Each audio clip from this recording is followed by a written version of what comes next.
While there are many ideas on how to improve healthcare access and communication, I wanted to hear from Ms. Gloria with her background as a physician. So, what policies or training programs would help medical staff better support non-English speaking patients? Language is definitely a problem too, but I really think we need to improve on understanding and improving cultural competency. And I'm hoping that there'll be more seminars or workshops to understand different cultural bases. Because we can actually use a lot of different techniques, technology like apps, phone apps that can translate the language itself. But sometimes cultural competency cannot be learned through those use of technology. So I'm hoping they'll have a more improved or more programs to improve the cultural competency. Oh, okay. So, have you seen hospitals improve their approach to language accessibility over the years, or is it still an ongoing struggle? I think it's still ongoing problems. Although a lot of hospitals have in-person translators, but as I mentioned before, those are usually more common languages available, like Spanish. And also, there's a lot more technology apps available to communicate. But it's still, I think they still need to have a little more programs on. So I really think it's more ongoing problems. Okay. Although it is improved. Okay. In the past. Do you think AI-based translators will ever fully replace human interpreters in healthcare? No. I think AI techniques are a lot more cost-effective. However, the trust may not be there. And also, many of those computerized programs cannot understand the emotions and hesitancies that person can actually show. So there's a what we call non-speaking language, body languages and other emotions and other cultural kind of things that cannot be replaced by human interpreters. And that's why, as I mentioned before, cultural competency becomes an important part. Yeah. Some language, even Korean language, sometimes their answer may be yes, but actually in English, the answer may be no. Yeah. Like, depending on how the culture understands. Because some student consultants will always say yes, yes, yes, when the answer is actually no, no, no. Yeah. And then through this AI interpreter, you may actually not get the correct communication also. Yeah, that makes a lot of sense. So, like, cultural competency is the most important thing, and, like, AI could actually... I wouldn't say it's the most important things, but I think it's one of them. Equally important as language competency. Okay, yes. Thank you so much, Miss Gloria. No problem. Yeah. Along with Miss Gloria's critical advice on how to tackle this challenge of the language barrier, I would like to ask someone who has that personal experience of translating and what their opinions are on possible solutions to face this challenge. Do you think hospitals should require professional interpreters for patients who don't speak English, or would that create new challenges? I think hospitals now have access to professional interpreters who are available as needed through FaceTime calls. I believe smaller doctors' offices should integrate this system more so that non-English speakers can have easier access to translators. If you could give advice to other family members who have to translate for loved ones, what would it be? Well, one piece of advice I would give to a family member translating for their loved ones is to familiarize themselves with medical terms.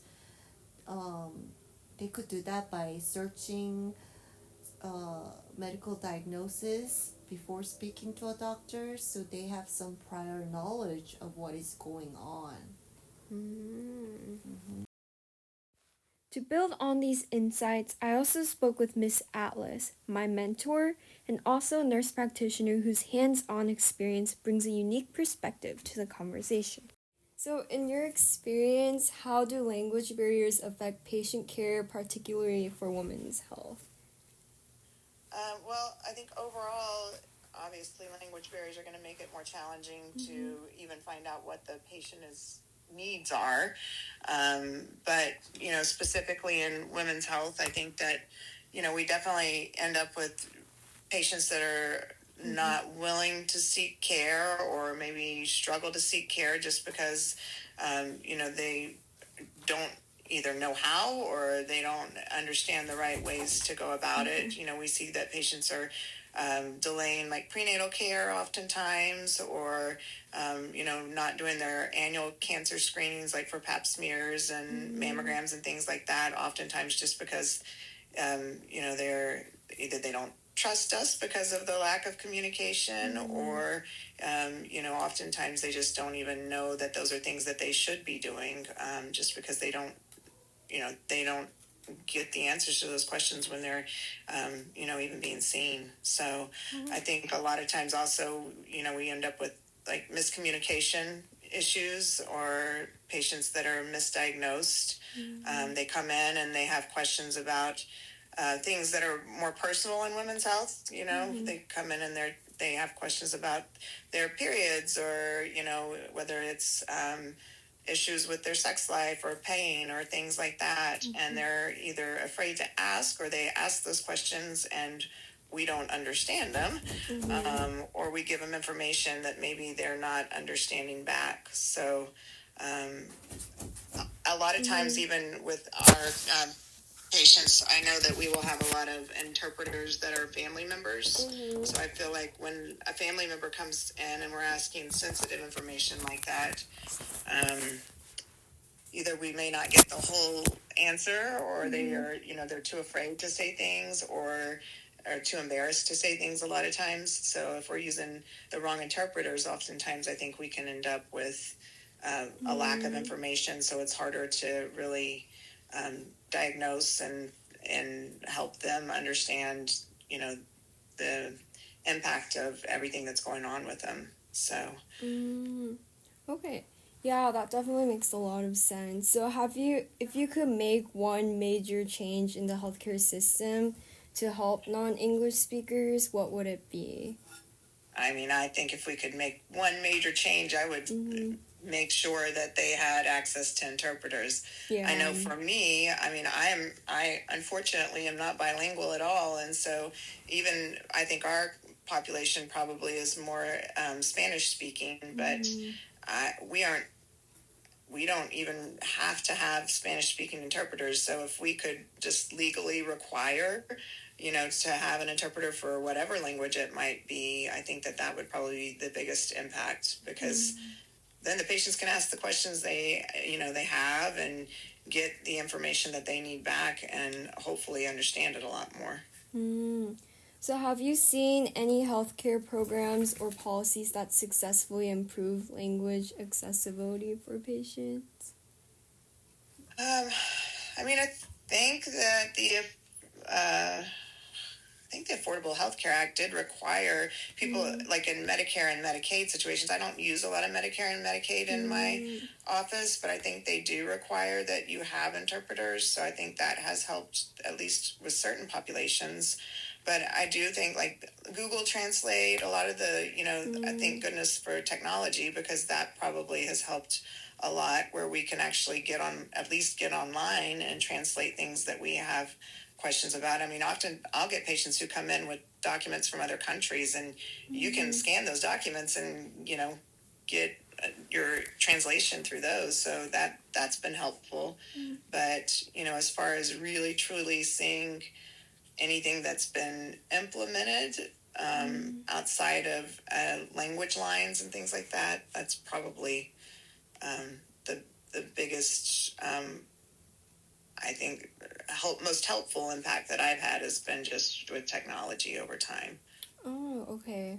So medical professionals can balance efficiency by using like translators and like programs that are there to help. Do you think AI could kind of help with translating patient information, or do you think like personal, like an actual healthcare worker being there is better?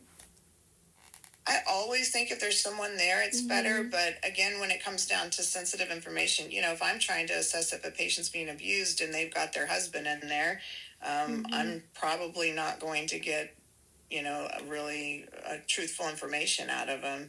So, if I could use, usually in that situation, if I think that, I'm asking those other people to leave the room and I'll figure out another way to translate, whether that's pick up a computer and type it in there and ask it to translate that way. Or, if I had to, we could obviously call a language line, but those are fairly costly if you don't have a subscription, and a lot of private offices don't have subscriptions to those kind of things. So. Okay, alrighty. Perfect. Thank you so much, Miss Atlas. This has been an eye-opening conversation about how language can be a life or death factor in healthcare. Some key takeaways from today's discussion are: language barriers can lead to serious health risks if patients don't fully understand their diagnosis or treatment. Family members often step in as translators, but this can create emotional, ethical, and accuracy-related challenges. Medical professionals need better training and more reliable resources to communicate with non-English speaking patients. Technology and policy changes can improve healthcare accessibility, but human connection and cultural awareness remain essential.